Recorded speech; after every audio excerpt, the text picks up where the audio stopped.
saudara, apa kabar? Puji nama Tuhan, harus selalu dalam keadaan sehat, harus tetap sukacita dan harus tetap semangat. Kita percaya dalam segala situasi Tuhan senantiasa menyertai kita dan tidak pernah meninggalkan kita. Sebentar kita akan memulai ibadah pada pagi hari ini. Sebelumnya saya mengundang saudara semuanya untuk kita bersatu dalam doa.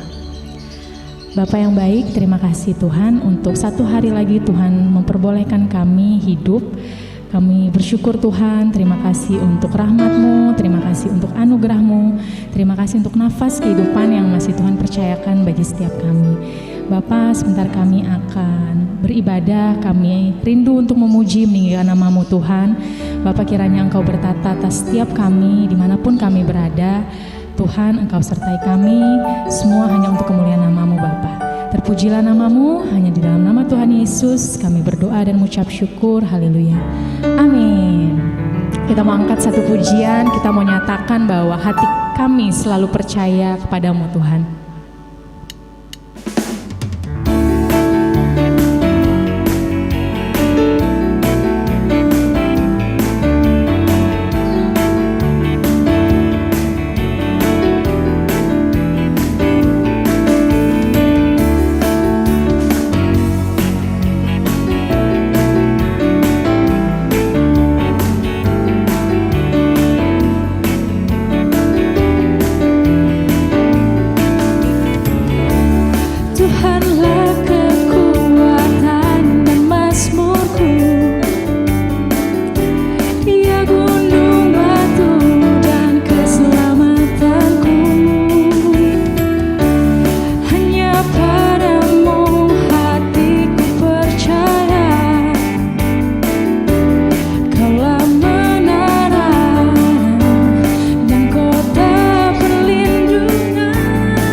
Tuhan, kita mau terus percaya bahwa kasih setia Tuhan tidak pernah pergi dari kehidupan kita. Amin, saudara.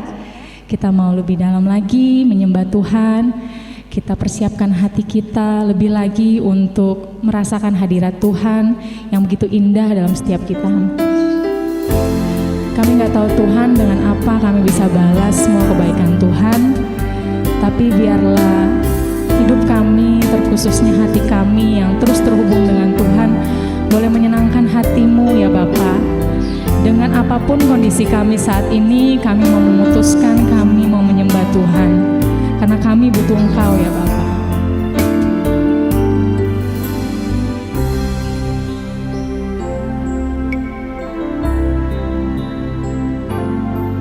Kau Allah yang setia, Bapa yang mulia, kasih-Mu besar Tuhan. Kau pulihkan hidupku,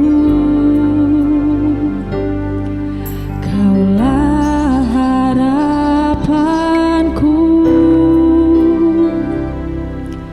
hidupku dalam-Mu. Terima kasih Tuhan, Kau selamatkan hidupku. Dengan apa kan ku balas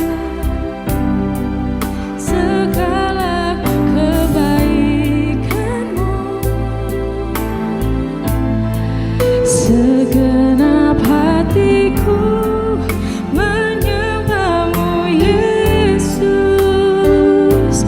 ku bersyukur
Terima kasih Tuhan untuk segalanya Bapa. Kami nggak tahu kami bisa balas seperti apa, tapi biarlah setiap pujian penyembahan kami boleh berkenan di hadapan Tuhan dan menyenangkan hati-Mu.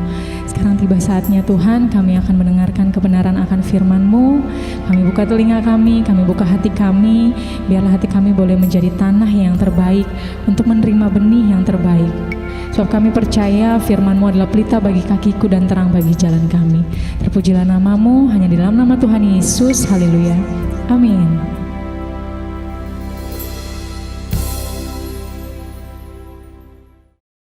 Shalom Jemaat Home Church Jakarta, senang bisa berjumpa kembali di hari Minggu ini atau di hari apapun Anda melihat tayangan ini. Nama saya Ariel, pada hari ini saya dipercayakan oleh Home Church untuk membawakan pesan bagi Anda di kebaktian hari Minggu. Tema yang saya peroleh dari Pastor Sammy adalah establish. Bulan-bulan sebelumnya teman-teman dari Home Church sudah melewati fase-fase untuk sampai ke establish ini. Dan hari ini saya akan bicara soal mapan. Ya. Establish kalau diterjemahkan kira-kira mirip-mirip dengan kata mapan. Nah, kalau kita bicara mapan, kita bisa mengartikannya sangat banyak. Tapi dalam konteks kehidupan rohani atau kehidupan bergereja sebagai orang Kristen, saya akan membawa beberapa pengertian yang berbeda dengan apa yang biasa kita pahami tentang establish atau mapan dalam kehidupan sehari-hari. Nah, menjadi establish atau mapan di dalam Tuhan tidak sama dengan menjadi kaya akan materi. Orang-orang menganggap bila seorang sudah mapan, berarti dia cukup secara materi. Tapi establish yang saya mau bicarakan hari ini, yang saya percaya juga yang dimaksudkan oleh firman Tuhan, tidak melulu tentang menjadi kaya. Syukur kalau Anda kaya, Anda bisa bilang Anda mapan, atau Anda punya cukup uang atau berkecukupan dalam segala hal, Anda dibilang mapan. Tapi apa yang Tuhan maksudkan dengan mapan atau establish menurut Alkitab bukan tentang kekayaan. Selanjutnya, menjadi establish atau mapan di dalam Tuhan tidak sama dengan menjadi populer dan diterima. Orang-orang yang populer diterima di mana saja, mencapai puncak ketenarannya, dianggap sudah mapan dalam profesinya. Tapi dalam kehidupan rohani atau kehidupan bergereja sebagai umat Tuhan, maka bukan popularitas dan penerimaan dari banyak orang yang kita mau kejar. Lagi pula, Alkitab sudah mencatat bahwa pada dasarnya sulit untuk menerima berita Injil, tidak mudah untuk diterima, bahkan harus siap menghadapi penolakan. Menjadi established atau mapan di dalam Tuhan juga tidak sama dengan menjadi independen atau otonomi. Bahwa kita bisa berdiri di atas kaki sendiri, mandiri, tidak perlu siapapun, bahkan bisa mengatur kehidupan kita sendiri. Bukan itu yang Tuhan maksudkan. Ya. Menjadi established atau mapan di dalam Tuhan berarti tidak tergoyahkan dan tidak teralihkan dari Tuhan sebagai sumber dan tujuan kita. Itu yang akan saya sampaikan hari ini. Nah, apa maksudnya? Mari kita coba lihat di satu kitab dari tulisan Paulus kepada jemaat di Kolose. Jemaat di Kolose, ya, dari Kolose 1 ayat 9 sampai 12. Paulus mengatakan demikian. Sebab itu, sejak waktu kami mendengarnya, kami tiada berhenti-henti berdoa untuk kamu. Nah, ini doanya ya. Kami meminta supaya kamu menerima segala hikmat dan pengertian yang benar untuk mengetahui kehendak Tuhan dengan sempurna. Sehingga hidupmu layak di hadapannya serta berkenan kepadanya dalam segala hal dan kamu memberi buah dalam segala pekerjaan yang baik dan bertumbuh dalam pengetahuan yang benar tentang Allah. Dan dikuatkan dengan segala kekuatan oleh kuasa kemuliaannya untuk menanggung segala sesuatu dengan tekun dan sabar dan mengucap syukur dengan sukacita kepada Bapa yang melayakkan kamu untuk mendapat bagian dalam apa yang ditentukan untuk orang-orang kudus di dalam kerajaan terang. Nah, di sini saudara-saudara bisa lihat bahwa ada doa dari Paulus buat jemaat di Kolose agar mereka bertumbuh semakin kuat, dan kalau mereka kuat mereka bisa menanggung segala sesuatu dengan tekun dan sabar sambil tetap mengucap syukur.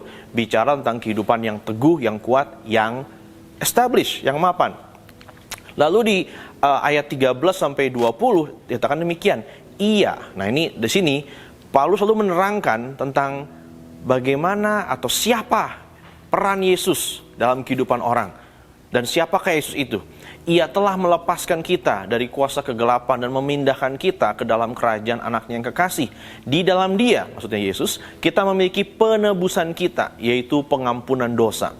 Ia adalah gambar Allah yang tidak kelihatan, yang sulung, lebih utama dari segala yang diciptakan.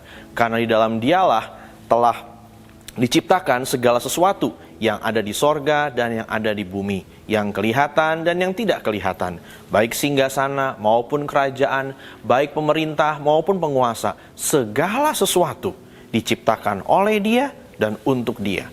Ia ada terlebih dahulu dari segala sesuatu, dan segala sesuatu ada di dalam Dia. Ialah kepala tubuh, yaitu jemaat. Ialah yang sulung yang pertama bangkit dari antara orang mati, sehingga Ia yang lebih utama dalam segala sesuatu. Karena seluruh kepenuhan Allah berkenan diam di dalam Dia, dan oleh Dialah Ia memperdamaikan segala sesuatu dengan dirinya, baik yang ada di bumi maupun yang ada di sorga, sesudah Ia mengadakan pendamaian oleh darah salib Kristus. Nah, kalau saudara simak ini deskripsi yang panjang yang Paulus coba terangin kepada jemaat di Kolose, ia ingin menunjukkan keutamaan Kristus, betapa besarnya Yesus, betapa luar biasanya apa yang telah Dia lakukan, betapa Dia luar biasa, Dia Tuhan, Dia mengerjakan segala sesuatunya, Dia dimuliakan di atas segala sesuatu. Intinya, Yesus itu segala-galanya buat kita. Nah, di ayat 21-23, lalu Paulus menambahkan lagi, juga kamu yang dahulu hidup jauh dari Allah dan yang memusuhinya dalam hati dan pikiran, seperti yang nyata dari perbuatanmu yang jahat, sekarang diperdamaikannya di dalam tubuh jasmani Kristus oleh kematiannya, untuk menempatkan kamu kudus dan tak bercela dan tak bercacat di hadapannya.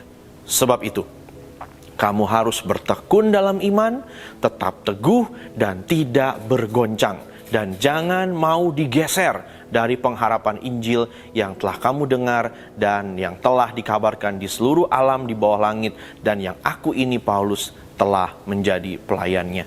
Jadi setelah menerangkan betapa luar biasanya Yesus itu, maka Paulus macam sedikit menyimpulkan kecil di sini bahwa jadi kalau kamu sudah melihat betapa bagaimana Yesus itu begitu hebatnya, begitu utamanya, dan lihat keadaan kamu juga yang tadinya memusuhi Tuhan tapi diperdamaikan oleh Tuhan. Dan bagi saudara perlu tahu bahwa diperdamaikan dengan Tuhan pencipta alam semesta itu adalah sesuatu yang penting buat kita, sebab kita nggak mungkin berkenan kepadanya.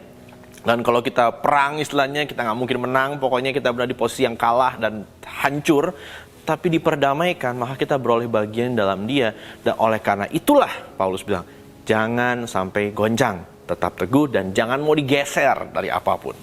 Nah, kalau kita fast forward kemudian ke Kolose 2 ayat 6-8. Paulus mengulang-ulang lagi tema ini. Lalu dia bilang seperti ini, kamu telah menerima Kristus Yesus Tuhan kita. Karena itu, hendaklah hidupmu tetap di dalam Dia. Hendaklah kamu berakar. Nah, ini Pastor Semi juga sempat nyinggung ini minggu pertama soal berakar. Establish juga sama berakar ya. Di dalam Dia dan dibangun di atas Dia. Hendaklah kamu bertambah teguh dalam iman yang telah diajarkan kepadamu. Teguh, establish, berakar. Wah, ini ayat establish banget pokoknya. Dalam iman yang telah diajarkan kepadamu, dan hendaklah hatimu melimpah dengan syukur. Lalu Paulus beralih memberi sebuah peringatan. Hati-hatilah supaya jangan ada yang menawan kamu dengan filsafatnya yang kosong dan palsu, menurut ajaran turun-temurun dan roh-roh dunia, tetapi tidak menurut Kristus.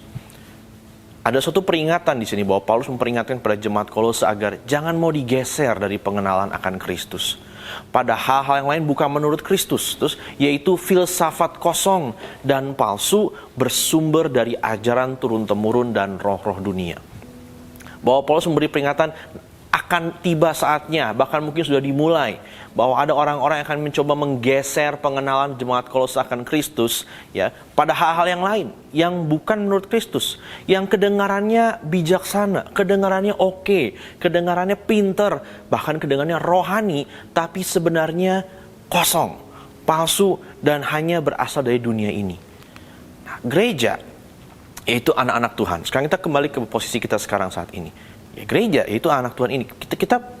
Kita memang perlu mempengaruhi dunia. Kita perlu berdampak pada dunia. Tapi bukan menjadi sama dengan dunia ini. Nah, oleh karena itu kita mesti hati-hati jangan sampai kita menggunakan cara-cara yang sebenarnya kedengarannya oke, cara berpikir yang kedengarannya acceptable, tapi akhirnya malah membuat kita bukan mempengaruhi dunia, tapi menjadi sama dengan dunia. Ada begitu banyak hal-hal yang kedengarannya relevan, nyambung sama dunia ini, tapi sebenarnya kalau kita teliti, punya banyak masalah dan sangat berbahaya kalau kita lalu membiarkan pemikiran kita, lalu juga kerohanian kita bukan dibentuk oleh kebenaran Kristus, tapi dibentuk oleh dunia ini. Nah, saya akan berikan pada hari ini 3 semacam filsafat dunia. Dan kalau saya sebut filsafat, harap jangan panik, jangan mikir ini sesuatu yang berat banget. Tapi justru saudara-saudara akan temukan ini ada di sekeliling kita, diucapkan berkali-kali, bahkan oleh orang-orang yang pintar, bahkan oleh orang-orang yang rohani. Tapi ucapan-ucapan ini, cara berpikir ini bisa jadi, bisa jadi sebenarnya bukan membawa kita makin dekat sama Tuhan, atau makin mengenal Tuhan, atau makin beriman sama Tuhan. Justru malah membuat kita berpikir yang berbeda, yang jauh dari kebenaran Kristus. Apa saja itu? Mungkin beberapa di antaranya akan bikin saudara kaget. Tapi saya akan jelaskan mengapa ini perlu kita waspadai. Yang pertama adalah you deserve to be happy. And God wants you to be happy. Nah, orang suka bilang gini, Anda tuh berhak bahagia. Dan Tuhan tuh ingin Anda bahagia loh. Kebahagiaan Anda itu Tuhan rancangkan. Intinya banyak keadaan, semuanya Tuhan bikin just for you to be happy. Nah, apakah benar demikian? Apakah benar bahwa Tuhan pengen kita bahagia? Emang kita berhak untuk bahagia? Yang sering disampaikan oleh para selebritis, para motivasional, influencer gitu. Oke, coba kita lihat. Di Filipi 1 ayat 9-11, apa yang Tuhan inginkan dari kita? Dan inilah doaku, ini doa Paulus juga. Semoga kasihmu makin melimpah dalam pengetahuan yang benar dan dalam segala macam pengertian. Sehingga kamu dapat memilih apa yang baik, supaya kamu suci dan tak bercacat menjelang hari Kristus. Penuh dengan buah kebenaran yang dikerjakan oleh Yesus Kristus untuk bahagia? No. Untuk apa? Memuliakan dan memuji Allah. Jadi kalau kita jadi suci, tanyakan supaya kamu tak bercacat, penuh buah kebenaran, apa hasil akhirnya yang diharapkan? Bukan supaya kita happy, bukan supaya kita bahagia sebenarnya. Biarpun bahagia juga ada bagian dari hal ini, tapi bukan itu tujuan utamanya. Tujuan utamanya adalah supaya kita memuliakan dan memuji Allah. Nah, Tuhan itu bukan ada untuk kebahagiaan kita. Nah, oh gitu? Loh, tapi apakah, jadi saya nggak boleh minta bahagia gitu? Tadu, dengar dulu. Tuhan bukan ada untuk kebahagiaan kita. Dia bukan alat kita untuk mencapai kebahagiaan. Dia bukan sarana kita untuk mendapatkan apa yang kita inginkan. Melainkan justru kita yang ada bagi kemuliaannya. Dan justru itulah kebahagiaan kita. Ketika dia dimuliakan lewat keserupaan kita dengan anaknya. Tadi kalau kita suci, tak bercacat seperti Kristus, pada akhirnya supaya memuliakan Tuhan. Jadi bukan supaya saya bahagia. Bahagia bisa jadi adalah salah satu hasil akhirnya dari efeknya gitu. Efeknya karena kamu mendapatkan, kamu bisa memuliakan Tuhan, dan satunya kita jadi bahagia juga. Kebahagiaan kita adalah ketika tahu bahwa Tuhan dimuliakan. Bahkan lewat apa? Lewat penderitaan kita. Lalu ada yang kedua, whatever happens, nah ini juga nih, do not judge. Apapun yang terjadi, dunia sekarang apa? Jangan menghakimi. Setiap kali ada seseorang yang mungkin melakukan sesuatu yang kita bertanya-tanya, emangnya itu benar ya? Kayaknya itu ngaco deh, kayaknya itu salah deh gitu.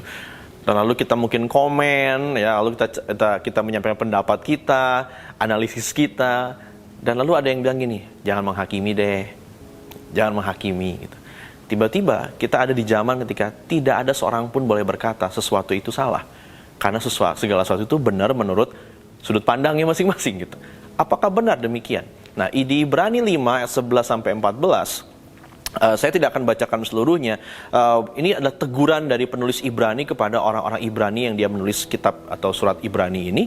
Dan dia menegur tentang cara berpikir mereka yang lamban, yang kekanak-kanakan. Dan lalu dia tutup di ayat 14, Ibrani 5 ayat 11-14, bilang gini, tetapi makanan keras adalah untuk orang-orang dewasa yang karena mempunyai panca indera yang terlatih untuk membedakan yang baik daripada yang jahat. Ketika kita sedang melakukan apa? Membedakan, ini baik, ini jahat. Apa yang kita lakukan? Kita sedang menilai. Kita sedang memberikan penghakiman, penilaian. Karena tugas hakim adalah menilai. Ini baik, ini buruk. ini adil, ini tidak adil, ini kejahatan atau bukan kejahatan. Kalaupun terjadi suatu kejahatan, suatu hal yang berbahaya atau yang sebutnya bisa mungkin membahayakan nyawa orang, apakah orang ini sengaja atau tidak sengaja, apakah ini perilaku yang habitual atau perilaku yang kejadian begitu aja. Ada suatu kemampuan yang harus dimiliki oleh hakim untuk membedakan. Dan kalau kita mengatakan jangan menghakimi, maka seorang hakim berarti tidak bisa berbuat apa-apa. Ya. Nah, kita dipanggil untuk membedakan. Dan membedakan bukan menghakimi. Jadi ketika kita mengatakan sesuatu itu baik atau buruk, ya, kita nggak bisa bilang, oh jangan menghakimi. Berarti kita nggak bisa membedakan sama sekali. Nah, kalau gitu, jangan baca firman Tuhan. Karena firman Tuhan banyak bicara tentang mana yang baik, mana yang buruk. Itulah mengapa zaman sekarang ada orang-orang yang mulai mengatakan bahwa Alkitab sebaiknya jangan dipakai. Kenapa? Karena Alkitab menyinggung perasaan banyak orang. Kalau saudara baca Alkitab, kalau saudara tidak tersinggung setiap kali membaca Alkitab, ada something yang salah dengan Anda, ya. Kenapa? Karena Alkitab penuh dengan perkataan-perkataan yang bisa bikin kuping kita panas, hati kita bergejolak, karena dia benar-benar membuka apa yang salah dan apa yang benar, terutama di hadapan kita. Ya, ada yang bilang bahwa waktu kita baca Alkitab, bukan kita yang baca Alkitab, tapi Alkitab yang membaca kita. Dan ketika seseorang mengatakan, mengutip dari Alkitab, menyampaikan bahwa, hey, menurut Alkitab ini benar, ini salah, lalu orang bilang apa? Jangan menghakimi. Maka itu nggak nyambung namanya, gitu. Nggak bisa, ya. Dan bukankah Yesus mengatakan jangan menghakimi? Ada yang suka bilang, kan ada ayatnya jangan menghakimi. Tapi saat yang sama Yesus juga berkata demikian di Yohanes 7:24. Janganlah menghakimi menurut apa yang nampak, tetapi hakimilah dengan adil. Jadi problemnya bukanlah masalah menghakimi atau tidak. Tapi ketika kita menghakimi atau memberi penilaian, membedakan sesuatu, lakukan dengan adil. Bukan cuma dari yang kelihatan. Kita harus memeriksanya, memperhatikannya. Nah, di 2 Timotius 4 ayat 2-4 bilang apa? Begini, beritakanlah firman, siap sedialah baik atau tidak baik waktunya. Dan saudara tahu bahwa memberitakan firman bisa jadi akhirnya ujungnya mengatakan kebenaran kesalahan. Dan bisa saja lalu berakhir dengan orang mengatakan jangan menghakimi kamu, gitu kan.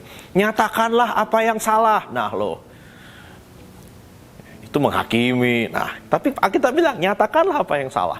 Tegurlah, jangan cuma tegurlah. Berarti apa? Ada keras di situ. Ya. Dan nasihatilah.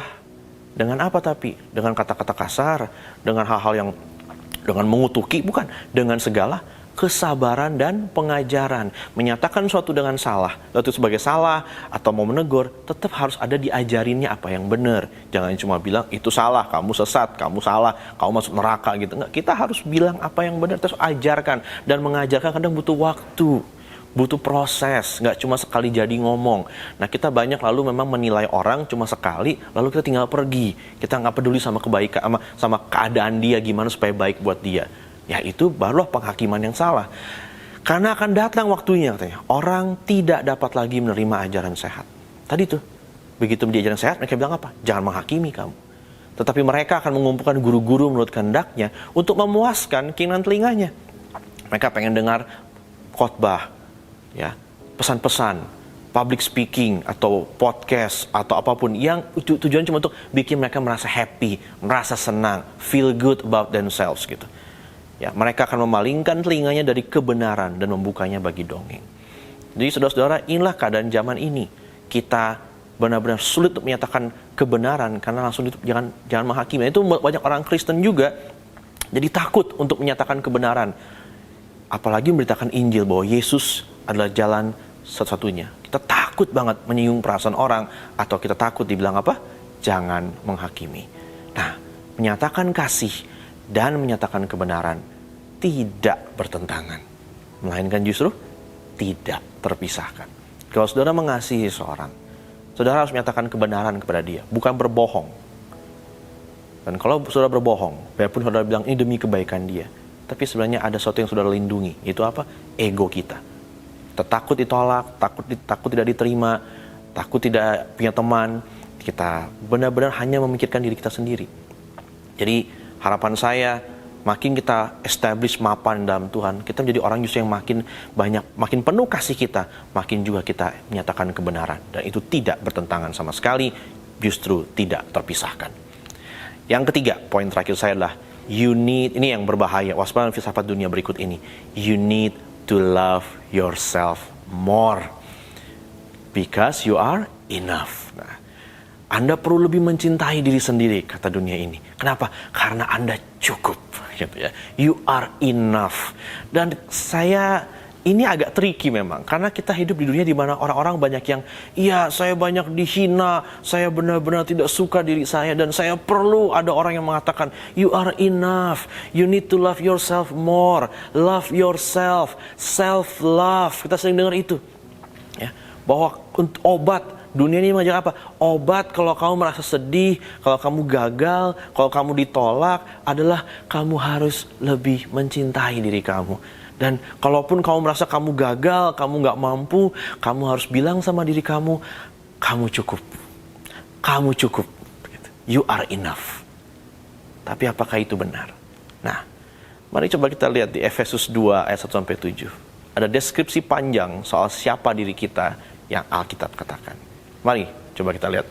Kamu dahulu sudah mati karena pelanggaran dan dosa-dosamu. Dan sebenarnya saya cukup selesai di ayat pertama.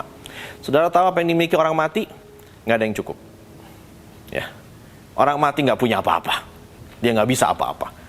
Ya. Jadi saudara mau bilang enough, you are enough? No.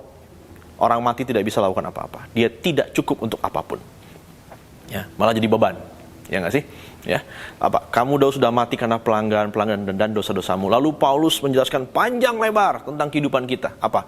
Kita mengikuti jalan dunia ini, kita mentaati kerajaan angkasa, kita yang bekerja di antara orang durhaka, kita terhitung sebagai orang-orang yang hidup dalam hawa nafsu daging, menuruti daging pikiran yang jahat. Kita adalah orang yang layak dimurkai. Ya. Tapi kemudian apa? Di ayat 4 ada sesuatu yang berbalik. Tetapi Allah yang kaya dengan rahmat, oleh karena kasih-Nya yang besar yang dilimpahkannya kepada kita, telah menghidupkan kita bersama-sama dengan Kristus. Nah, ada perpindahan di sini bahwa kita digambarkan sebagai orang-orang yang nggak cukup memang, nggak cukup, ya, nggak cukup terutama untuk di hadapan Tuhan Pencipta langit dan bumi. Kita nggak cukup sama sekali. Kita mati. Dan gimana supaya kita lalu bisa lalu supaya berkenan, gimana caranya? Perlu satu faktor ini, tetapi Allah. Harus Tuhan yang mengerjakan sesuatu buat kita. Kalau enggak, kita nggak bisa bikin apa-apa. Apapun yang kita bikin tidak akan pernah cukup. Gitu. Dan baru karena kekuatan kasih karunia Allah, bahkan Dia menunjukkan bukan cuma nanti, sampai nanti juga kelak, lebih panjang lagi, di kekekalan, Dia akan terus menunjukkan kasih karunia kepada kita. Gitu. Jadi kita nggak pernah cukup. Kita tidak cukup dan tidak akan pernah cukup, dan itu tidak apa-apa. Home Church, ya. Kita perlu terima bahwa iya memang saya orang berdosa, orang yang sudah mati, tidak punya harapan, tidak akan pernah cukup untuk apapun, kecuali Tuhan Yesus melakukan sesuatu, dan Dia sudah melakukannya. Hanya dalam Yesus kita sempurna. Jika Yesus tidak cukup, tidak ada yang cukup, termasuk diri kita. Jadi kalau saudara sudah di dalam Yesus, maka saudara tidak perlu bilang sama diri saudara, saudara cukup. Justru saudara harus akui bahwa Tuhan, saya tidak pernah cukup. Saya tidak pernah cukup baik. Saya selalu butuh diampuni. Saya selalu butuh kasih karunia Tuhan setiap hari. Dan hanya di dalam Tuhan kasih karunia itu bekerja. Tidak lewat filsafat dunia, tidak dengan ucapan motivasional atau influencer manapun, psikologi atau apapun, tidak ada yang bisa. Hanya karena faktor Tuhan inilah maka kita bisa sempurna. Dan itu pun bukan karena diri kita, tapi semata-mata karena Dia. Nah, di Matius 22 36-40 lalu ada perintah begini. Nah, itu soal cukup dan tidak cukup. Sekarang gimana dengan soal mencintai diri sendiri? Self love, you need to love yourself more. Di ayat Matius 22, 36-40 berkata begini, Guru, hukum manakah yang terutama dalam hukum Taurat? Jawab Yesus kepadanya, kasihilah Tuhan Allahmu dengan segenap hatimu, dan dengan segenap jiwamu, dan dengan segenap akal budimu. Itulah hukum yang terutama dan yang pertama. Dan hukum yang kedua yang sama dengan itu, ialah kasihilah sesama manusia seperti dirimu sendiri. Pada kedua hukum inilah tergantung seluruh hukum Taurat dan kitab para nabi. Nah, bukankah di sini Ariel perintahnya adalah kita perlu mencintai diri sendiri dulu, baru kita bisa mencintai sama kita. Isi ayat ini bukan memerintahkan itu, saudara-saudara. Perintah pertama udah jelas. mengasihi Tuhan. Dan katanya itu yang terutama dan yang pertama. Nah yang kedua katanya, dia bilang gini, kasihlah sesama manusia. Bukan berarti, lalu seperti dirimu sendiri, bukan berarti gini, dirimu sendiri baru orang, enggak. Alkitab tidak pernah memerintahkan kita untuk mencintai diri sendiri. Ayat ini cuma mau menjelaskan bahwa apa? Kamu kan sudah sering memelihara diri kamu. Kamu kan nggak perlu dikomando untuk melakukan sesuatu yang baik buat diri kamu. Kita tuh sangat cepat sekali kok mikirin diri sendiri. Ya, kita sangat cepat melayani diri sendiri, kita sangat cepat memelihara diri kita sendiri. Ya, loh, bagaimana dengan orang-orang yang misalkan melakukan tindakan-tindakan destruktif, ya, yang kecanduan obat, ya, punya cara makan yang keliru, gitu kan ya? Bukankah mereka itu berarti tidak mencintai diri mereka? Orang yang nggak mau olahraga, misalkan, atau sembrono hidupnya, bukankah mereka berarti tidak mencintai diri mereka? Bukan itu. Malah sebenarnya mereka sangat mencintai diri mereka. Kenapa? Karena mereka pengen banget ngelakuin apa yang mereka seneng. Sampai mereka mengabaikan banyak hal, termasuk badan mereka sendiri. Ya. Seorang pecandu ingin sekali dipuaskan dengan nafsu candunya dengan melakukan apa yang dia kecanduan. Apapun itu, dari obat, makan, main game, televisi, ya, belanja, sampai dia mengabaikan yang lain. Gitu. Demi itu. Demi supaya dia merasa happy. Gitu. Ya, orang-orang bahkan yang katanya sepertinya punya gangguan mental health, ada yang mungkin sampai suicidal thoughts, bahkan orang yang melakukan itu. Apakah berarti dia tidak cinta sama dirinya sendiri? Dia sangat mencintai dirinya, dia pengen menjaga dirinya dari luka yang lebih jauh. Makanya lalu pikiran tentang bunuh diri muncul. Masalah kita di dunia ini, teman-teman, saudara-saudara, bukan kita kurang mencintai diri kita sendiri. Masalah manusia dari dulu adalah kita terlalu mencintai diri kita sendiri. Jadi ketika perintah ini keluar, Tuhan mau bilang gini, kamu udah tahu kan gimana cara kamu menjaga diri kamu, gimana cara kamu memelihara dan menyenangkan diri kamu. Nah, seperti itulah yang harus kamu lakukan dalam hal mengasihi sesama. Jadi perintah ini bukan berarti gini, sayangi diri sendiri dulu, baru orang lain. Dan itu tidak akan pernah terjadi. Kita nggak pernah cukup baik, nggak pernah cukup untuk menyayangi diri kita. Kalau pakai urutan seperti itu, kalau benar urutannya harus seperti itu, berarti saudara salah membacanya. Maka perintahnya harus begini jadinya. Kasihilah dirimu sendiri, barulah mengasihi sesamamu, dan barulah kasihi Tuhan Allahmu. 2 Timotius 3:1-5 bahkan memberi sebuah peringatan yang lebih keras. Ketahuilah, kata Paulus, bahwa pada hari terakhir akan datang masa yang sukar. Manusia akan mencintai dirinya sendiri. Inilah tinggal setahu saya satu-satunya ayat yang mencatat soal mencintai dirinya sendiri, dan bukan dengan nada positif, malah mengatakan peringatan. Bahkan dimulai dengan masalah itu, lalu kita baca sampai ayat ke-5, kita melihat bagaimana kondisi bobroknya manusia di hari-hari terakhir. Dan bukankah ini hari-hari terakhir? Bukankah kita melihat itu sudah ada dalam kehidupan kita? Kita nggak bikin kemajuan terlalu banyak dari sejak Paulus menuliskan ini. Firman Tuhan tidak pernah berkata untuk mencintai dirinya sendiri, ya, bahwa kita untuk ayo cintai diri sendiri gitu. Malah memperingatkan kita terhadap mencintai diri sendiri, yang adalah lawan dari mencintai Tuhan. Kalau kita justru mau mencintai Tuhan, Tuhan bilang apa? Ikut aku, pikul salib, sangkal diri setiap hari. Nah, kalau gitu, apakah berarti saya tidak harus memelihara diri saya? Tentu saja Anda harus pelihara diri Anda. Itu bukan bertentangan dengan mencintai diri. Tapi kalau seandainya kita anggap, bagaimana dengan menjaga tubuh sehat? Apakah itu bukan mencintai diri? Apakah saya harus berhenti melakukannya? Tentu saja tidak. Tapi lakukan dengan cara berpikir berbeda. Karena saya mencintai Tuhan, dan saya mau bertanggung jawab atas karir, pekerjaan, keluarga, orang-orang dalam hidup saya, maka saya menjaga diri saya.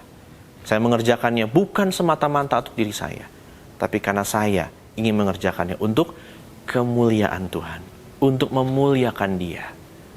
Ya. Nah, hal ini menyerap masuk ke dalam kebudayaan kita dan cara berpikir kita setiap hari. Tapi kalau saudara lihat bahwa banyak diantaranya benar-benar bertentangan dengan firman Tuhan, dan bisa jadi menggeser fokus kita, sehingga Kristus bukanlah yang utama dalam hidup kita, tapi apa? Diri kita sendiri. Diri kita sendiri. Kalau kita mau establish dan mapan, kita harus lihat kembali di dasar apa kita membangun, dasar apa yang kita persiapkan, dan apa yang kita bangun di atasnya. Nah, sekarang saya ajak saudara untuk melihat sambungan dari Kolose 2 tadi ayat 6 sampai 8, sekarang baca lagi di bawahnya di Kolose 2 ayat 9 sampai 10. Sebelumnya kita lihat bagaimana Paulus memberi peringatan soal waspada, hati-hati sama filsafat kosong manusia dan sebagainya yang bukan Kristus. Lalu di ayat 9 sampai 10 dia bilang gini, sebab, kenapa hati-hati sama segala filsafat kosong itu? Ayat 9 sampai 10, sebab dalam dialah Kristus kembali.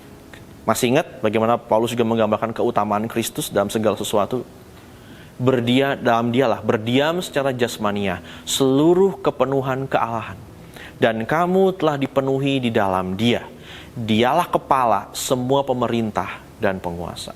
Kalau saudara lihat kata dipenuhi di situ, itu berasal dari kata Yunani yaitu plero. Apa artinya? Complete. Jadi apa? Saudara-saudara, di dalam Kristus, Anda dan saya, kita tidak pernah cukup sebagai manusia memang. Kita penuh kegagalan, kelemahan. Ya. Kebahagiaan kita sementara. Tiap kali kita berupaya bahagia, umurnya pendek banget. Dan kita juga cenderung akhirnya mementingkan penerimaan orang. Kita takut menyampaikan kebenaran. Tapi katanya di dalam Kristus apa? Kamu komplit. Kamu sudah komplit. Kamu gak perlu ditambahkan apa-apa lagi. Dan kamu gak perlu menambahkan apa-apa lagi. Bukan karena kamunya. Tapi karena apa? Karena Kristus. Gitu. Karena Yesuslah yang sudah sempurna itu. Jadi kalau saudara dengar ini, maka kita penuh semangat dalam hidup. Kenapa? Karena Tuhan, di dalam Tuhan kita sudah komplit. Penuh. Kita nggak perlu lagi dari dunia ini menambahkan apapun dalam hidup kita. Dan kita bahkan nggak bisa nambahin apa-apa lagi dalam hidup kita. Kenapa? Karena sudah ada Yesus. Kita nggak pernah cukup memang. Nah, establish atau mapan dalam hidup ini hanya ada dalam Kristus dan kebenarannya. Saudara tidak perlu mencari lagi. Tidak perlu menambahkannya. Berdiamlah di dalamnya. Maka kita akan teguh selamanya. Jemaat Home Church, ya, dalam babak di mana kehidupan gereja teman-teman ingin atau sudah establish, rahasianya cuma satu, caranya cuma satu. Doa saya, kita semua yang di Home Church maupun kami yang di CLC Bandung, kita semua tetap teguh dalam Kristus. Bahwa kita jangan menambahkan apapun, jangan Jesus plus. Ya, keselamatan kita teguh karena apa yang sudah Yesus buat. Berita Injil sudah cukup. Tidak perlu ada berita gembira apa-apa lagi untuk membuat hidup kita lebih gembira daripada waktu kita tahu bahwa kita telah selamat. Gak ada yang bisa menandingi itu. Hanya Yesuslah yang dasar yang teguh itu. Dan dalam perjalanan selanjutnya, baik sebagai pribadi, sebagai anak Tuhan, maupun sebagai home church, sebagai jemaat satuan, biarlah kita tidak beralih dari dasar yang Tuhan sudah tetapkan ini. Bahwa hanya dalam Kristus segalanya komplit. Segalanya sudah sempurna. Bangunlah di atasnya. Jangan mau digeser dari yang lain. Jangan mau digeser dari kebenaran Injil itu. Tetaplah di dalamnya. Ketika saudara jatuh, gagal, sedih, akui Tuhan, aku memang tidak cukup. Aku gagal. Tapi aku bisa dapat pengharapan, kekuatan, semangat dari mana? Dari Kristus saja. Kenapa? Karena Dia cukup untuk segala sesuatunya. Saya berdoa, firman Tuhan ini memberi kekuatan kepada saudara-saudara, juga membuat saudara semakin haus dan lapar akan kebenaran dan untuk menghidupinya. Biarlah kasih karunia Tuhan Yesus menolong kita semuanya untuk hidup mapan bukan karena kekuatan kita sendiri atau bukan karena kita memenuhi standar dunia ini, tapi hanya karena Kristus dan apa yang telah Dia buat bagi saya, bagi Anda, dan bagi Home Church khususnya. Tuhan berkati, sampai jumpa lagi di lain kesempatan.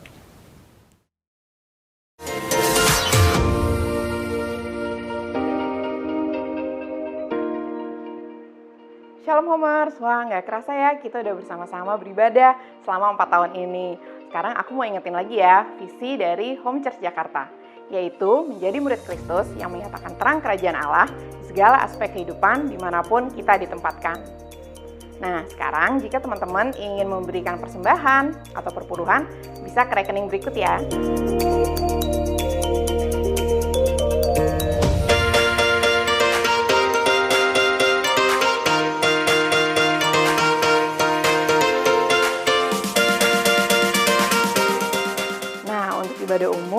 maupun ibadah kids masih akan dilaksanakan secara online ya. Untuk ibadah umum, teman-teman bisa menyaksikan lewat channel YouTube Home Church Jakarta setiap jam 10. Dan untuk ibadah kids atau Sunday School, teman-teman bisa saksikan setiap jam 11 juga di channel YouTube Home Church Jakarta. Nah, untuk anak-anak kids atau Sunday School, kalian bisa mengikuti Playdates loh, yaitu di setiap minggu kedua dan keempat. Sedangkan untuk anak-anak teens, kalian bisa mengikuti Disciple Teens setiap minggu pertama dan minggu ketiga. Mau tahu keseruannya seperti apa? Kontak kita via DM ya. Bagi teman-teman yang belum tergabung di LCC atau Life Changing Community, bisa juga menghubungi kami via DM di Instagram ya. Oke, sekian pengumuman untuk minggu ini ya. Jangan lupa untuk follow Instagram @homechurchjakarta untuk info-info selanjutnya. Sampai jumpa minggu depan. Bye!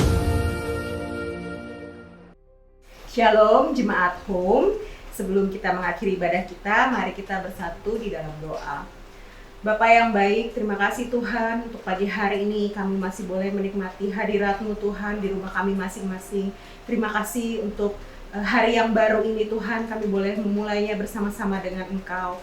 Saat ini kami berdoa Tuhan untuk pembicara kami, Kak Ariel Tuhan. Terima kasih untuk firman yang boleh Dia bagikan Tuhan untuk setiap kami. Biar kiranya Tuhan terus menyertai dia dalam apapun yang dia kerjakan Tuhan, dalam pekerjaannya, dalam pelayanannya Tuhan, biar dia boleh terus dipakai untuk kemuliaan nama Tuhan.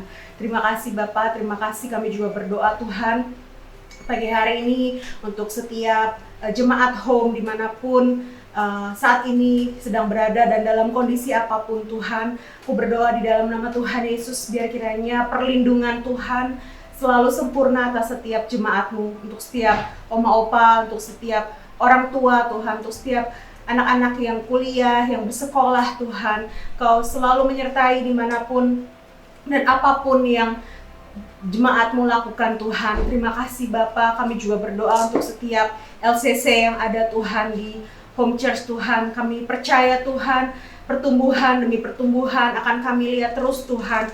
Sepanjang tahun ini lewat LCC ada multiplikasi, ada penambahan jiwa-jiwa baru Tuhan. Bahkan ada jiwa-jiwa baru yang mengenal Tuhan secara pribadi Tuhan. Terima kasih Bapak. Kami juga berdoa Tuhan pagi hari ini untuk setiap leaders, untuk gembala kami Tuhan, setiap volunteers yang ada di home Tuhan. Biar kiranya Tuhan boleh terus memberikan kesatuan hati dalam untuk setiap kami Tuhan, dalam kami melayani Engkau Tuhan lewat gereja kami. Terima kasih Bapa, terima kasih Tuhan. Kami juga berdoa Tuhan untuk bangsa dan kota kami Tuhan, untuk Indonesia, untuk Jakarta Tuhan.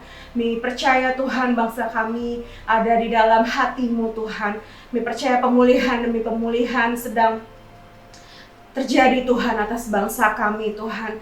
Untuk setiap masalah-masalah yang ada Tuhan saat ini, untuk pandemi COVID ini Tuhan, kami percaya Tuhan Engkau sedang bekerja di tengah-tengah kami. Dan kami percaya tahun ini Tuhan kami akan lihat banyak kesembuhan, kami akan lihat banyak jalan keluar Tuhan lewat vaksin yang sedang diberikan Tuhan. Biar kiranya juga ini boleh menjadi salah satu jawaban Tuhan untuk permasalahan ini Tuhan. Kami berdoa ada pemulihan secara ekonomi, secara pariwisata Tuhan. Di setiap aspek kehidupan, setiap bidang Tuhan ada pemulihan Tuhan.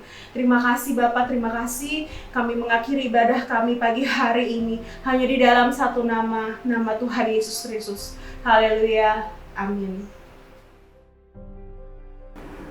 Shalom Home Church. Saya berdoa pesan Tuhan hari ini melalui Pastor Ariel boleh menjadi berkat untuk kita semua. Terima kasih untuk Pastor Ariel yang sudah jadi berkat untuk kita ya. Thank you Ariel. Nah, saudara, saya mau mengingatkan bahwa 4 April, awal bulan depan, kita sudah mulai ibadah onsite di SQ. Jam 10 pagi seperti biasa. Dimulai dengan ibadah Paskah bersama. Perlu diingatkan bahwa ibadah ini ibadah terbatas, jumlahnya cuma 30 orang karena kita harus protokol ketat dengan kesehatan. Dan juga makanya kita menghimbau lanjut usia dan anak-anak belum ibadah terlebih dahulu, dan setiap yang mau ikut harus mendaftar via LCC masing-masing. Puji Tuhan, saya berdoa walaupun terbatas nanti kumpulnya dan tidak terlalu banyak, kita sudah bisa memulai ibadah metode hybrid kita, yaitu metode onsite terbatas dan juga dengan online dalam kegiatan tengah minggu. Begitu ya saudara? Kini saatnya kita selesai dengan rahmat dan berkat Tuhan. Arahkan hatimu dan terimalah berkat Tuhan. Tuhan memberkati engkau dan melindungi engkau. Tuhan menyinari engkau dengan wajah-Nya dan memberikan engkau kasih karunia. Tuhan menghadapkan wajah-Nya kepadamu dan memberi engkau damai sejahtera. Berkat yang berlimpah dari Allah Bapa.